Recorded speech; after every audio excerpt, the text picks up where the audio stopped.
नमस्कार दोस्तों, आज के इस वीडियो में आपको बताऊंगा अगर आप पोस्ट ऑफिस यूज़ करते हैं तो पोस्ट ऑफिस यानी कि पोस्ट ऑफिस के खाते में जो है नया इंटरेस्ट यानी कि 1 अप्रैल 2025 से नया इंटरेस्ट रेट आ चुका है। वो इंटरेस्ट रेट क्या है मैं आपको बताता हूँ। तो अगर सेविंग अकाउंट में वो 4% का है और 5 साल का जो होता है आपका, यानी कि आपका 5 साल का होता है कौन सा, यानी कि 6.7% का मिलेगा आपको रिकरिंग डिपॉजिट में, जिसको आरडी बोलते हैं।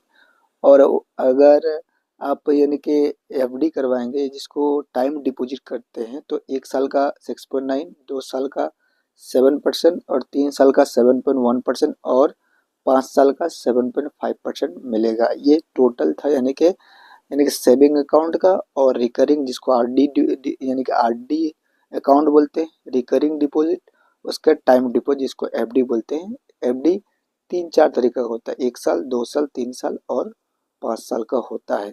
ये यानी कि जितना भी हमने बताया इस तीनों यानी कि saving account, recurring deposit account और आरडी अकाउंट में। अब दूसरा में देखिए, ये पब्लिक प्रोविडेंट फंड जिसको पीपीएफ कहते हैं, 7.1% का, 7.4% का मंथली इनकम स्कीम जिसको एमआईएस कहते हैं, महिला सम्मान समृद्धि सर्टिफिकेट जिसको 7.1% में मिलता है इसको, और किसान विकास पत्र जिसको केवीपी कहते हैं 7.5%, और नेशनल सेविंग सर्टिफिकेट 7.7%, और सुकन्या समृद्धि योजना 8.2%, और सीनियर सिटीजन सेविंग स्कीम 8.2%, जो 2025 के 1 अप्रैल से नया नियम लागू हुआ है।